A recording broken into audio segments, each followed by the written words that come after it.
The Nintendo Switch 2 just came out today, which means I get to wake up at 5 a.m. and wait in the line for 2 hours just so I can spend $700 on a slightly bigger screen with slightly better games that'll only play for a month. But other than that, it's pretty cool. So I just bought the expansion pack for Tears of the Kingdom, which increases resolution and adds a ton of new features through the ZELDA Notes app, and also adds a ton of stuff in-game. Now for the resolution, this is great. I mean, the game looks actually so much better than how it did before, and honestly I really love it. I'm not sure if my capture card is getting everything that I see, but from my perspective, it is absolutely beautiful. I mean, it's such an improvement from before. And considering that this is only $10, it is extremely worth it because it also has a ton of new features that I'm going to go over. So one of my favorite aspects about it is this thing called My Play Data, which shows you a bunch of different stats about your entire time through Hyrule.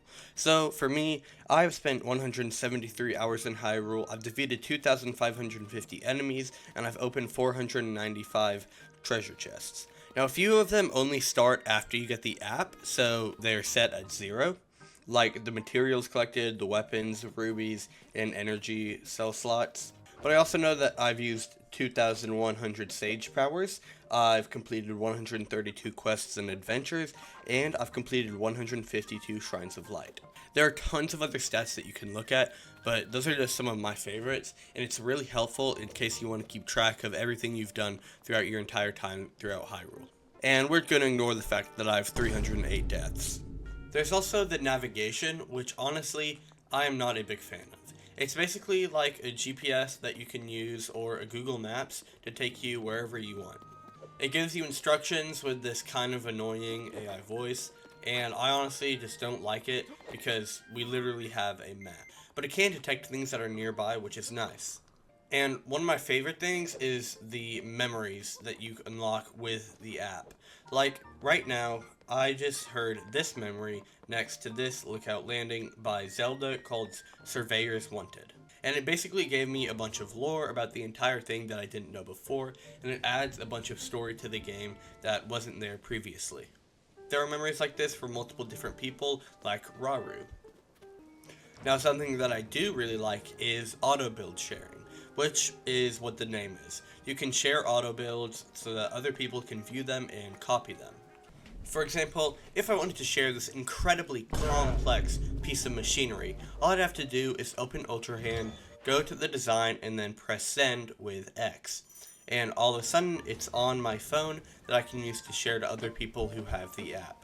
Now, one of my favorite things about the app is called item sharing. This lets you put items into an item box that you can then share with others so that they can withdraw items or put more items in, so you can effectively trade different things throughout the game that you couldn't have done before. It kind of makes it more interactive. So if I wanted to use this, I would just press plus, go to my special items, and then press deposit on the item sharing. Then I'd put in, let's say, a few silver lino blades, and then deposit them. Now if I check my phone, I'll be able to see the different items. So I just enable item sharing, and then I can send a QR code to any of my friends who also have the app, and then they can take those items. This just makes ZELDA more connective and online in a way that it wasn't before. It makes it feel a bit less single player. Now a feature that I'm honestly not a fan of and is a bit random is called the daily bonus. And basically what this does, it spins sort of a wheel that gives you a random bonus every day. That's honestly kind of useless and I don't really like it. There are different things like different buffs, like being fireproof or dealing extra damage or being immune to gloom, but honestly they can be made pretty easily in game, which is why I just don't really like the feature. But free bonuses, I'm not going to complain. Now for a bit of a weird one, I'm going to talk about Photo Studio, which basically allows you to edit the photos that you take with your camera to make them look a bit better. Now, I thought that this would be pretty good for thumbnails, but it's not a great photo editing software. I mean, it is within a video game or on your phone, but it is pretty cool nonetheless. So that was all of the features that I found on the ZELDA Notes. Now, I got the Switch 2, but a lot of people didn't, so not a lot of people have this. But if you are going to get it, I definitely recommend this, because it's only like $10 to $30 depending on where you get it, and it's honestly so worth it. It's almost like a DLC, except honestly a bit better, because it affects the resolution, which you always pay attention to. And those are just my thoughts on day one of having the Switch 2. Be sure to stay tuned because I'm going to be making videos on Mario Kart World and more Tears of the Kingdom videos. And if you got it, tell me what you think in the comments below and if you agree or disagree with anything that I said. See ya.